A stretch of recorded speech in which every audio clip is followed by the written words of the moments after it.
வணக்கம் ஃப்ரெண்ட்ஸ். நீ நம்ம வீடியோவில் பார்க்க போகிறது என்ன அப்படின்னா மோட்டோ எட்ஜ் 60. இதில் வந்து இந்த டியூல் பேட்டரி கனெக்டர்லாம் மாடல்லாம் வரும்போது நமக்கு வந்துட்டு எந்த பேட்டரி கனெக்டர் வந்து ஆன் ஆகும், எப்படி ட்ரிகர் பண்ணணும், இதெல்லாம் வந்து தெரியாது.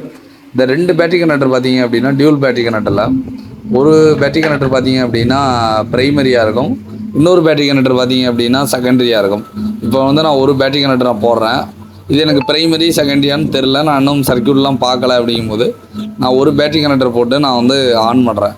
இதை நான் ஆன் பண்ணும்போது எனக்கு இதில் வந்து ட்ரிகர் எடுக்கலை, அதாவது ஆன் ஆகலை அப்படின்னா கண்டிப்பாக இது ப்ரைமரி கனெக்டராக இருக்க வாய்ப்பு கம்மி. அது என்னப்பா ப்ரைமரி கனெக்டர் அப்படின்னா, உங்களோட மெயின் சார்ஜர் ஐசி இருக்கும், ரெண்டு பேட்டரி கனெக்டருக்கும் ஃபாஸ்ட் சார்ஜிங்க்கு தனித்தனி ஐசி இருக்கும். இதில் ஒரே ஒரு கனெக்டர் தான் பார்த்தீங்க அப்படின்னா உங்களோட மெயின் சார்ஜர் ஐசி கூட கனெக்ட் ஆகிருக்கும், அதாவது ஃபாஸ்ட் சார்ஜர் இல்லாமல் மெயின் சார்ஜர் ஐசி கூட. அப்படிங்கும்போது நமக்கு இன்னொரு பேட்டரி கனெக்டர் டேரெக்டாக ஃபாஸ்ட் சார்ஜர்லேருந்து மட்டும்தான் வரும். அப்படிங்கிறப்ப அந்த பேட்டரி கனெக்டர் நமக்கு ஆன் ஆகாது. இப்போ நான் போட்டிருக்க கனெக்டர் பார்த்தீங்க அப்படின்னா அந்த மாதிரி வெறும் ஃபாஸ்ட் சார்ஜர்லேருந்து மட்டுமே வரக்கூடிய ஒரு பேட்டரி கனெக்டர். இப்போ நான் என்ன பண்ணுறேன்னா அதை ரிமூவ் பண்ணிவிட்டு இன்னொரு பேட்டரி கனெக்டர் போடுறேன். ஓகேவா? இப்போ இதில் வந்து நான் வந்து ஆன் பண்ணும்போது எனக்கு வந்து ப்ராப்பர் ட்ரிகர் எடுத்து எனக்கு வந்து ப்ராப்பராக வந்து ஆன் ஆகும்.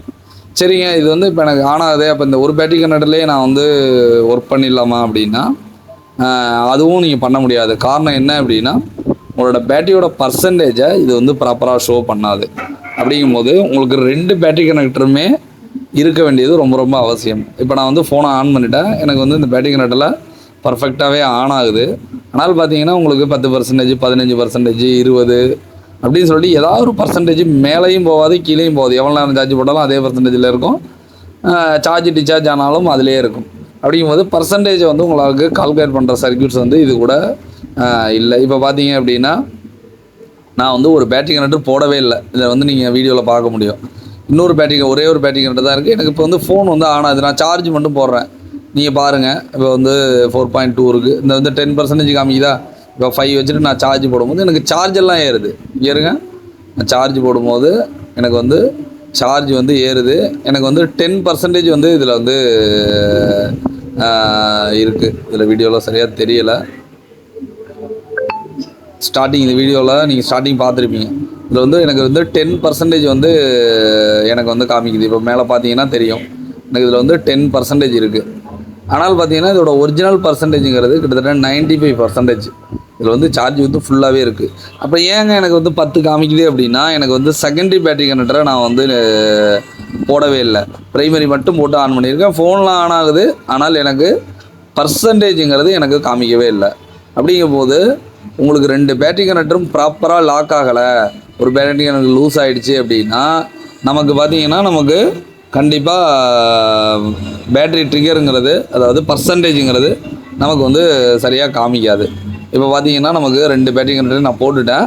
லாஸ்ட்டாக வந்து செக் பண்ணும்போதே நீங்கள் பார்த்துருப்பீங்க, உங்களுக்கு 10% இருந்திருக்கும். இப்போ வந்து இதோட ஒரிஜினல் பர்சன்டேஜை உங்களுக்கு ஃபோன் காமிக்கும். அப்போ நீங்கள் டியூல் பேட்டரி கனெக்டர் அட்டன் பண்ணும்போது நார்மல் சார்ஜருக்கும் இந்த டியூல் பேட்டரி கனெக்டரோட சர்க்யூட்ஸுக்கும் நிறைய டிஃப்ரென்ஸ் இருக்குது. நீங்கள் சர்க்யூட்ஸை ப்ராப்பராக படிக்கிற ஆளாக இருந்தால் மட்டும்தான் இந்த சர்க்யூட்ஸ் உங்களால் ரெடி பண்ண முடியும். இப்போ பார்த்தீங்கன்னா உங்களுக்கு தெரியும், இதில் வந்து 95% இருக்குது. இப்போ நம்ம நார்மலாகவே ஒரு ஃபோன் வந்து டெட்டாக இருந்தால் டீசல் எல்லாம் ட்ரிகர் பண்ணி பார்ப்போம்ல, அது பார்த்தீங்க அப்படின்னா இப்போ நான் ரெண்டு பேட்டரி கனெக்டர் இருக்குது, எனக்கு எங்கே ட்ரிகர் பண்ணி பார்க்கணுன்னு தெரியலை அப்படின்னா முதல்ல ஒரு பேட்டரி கனெக்டரில் ட்ரிகர் பண்ணுங்கள். ட்ரிகர் ஆகலை அப்படின்னா கண்டிப்பாக வந்து இன்னொரு பேட்டரி கனெக்டர்லேயும் நீங்கள் பார்த்தீங்க அப்படின்னா ட்ரிகர் பண்ணி பார்க்குற மாதிரி இருக்கும். இப்போ நான் சார்ஜ் போட்டேன்னா எனக்கு சார்ஜ் ஏறுது, எனக்கு பர்சன்டேஜ் இப்போ இதே தான்.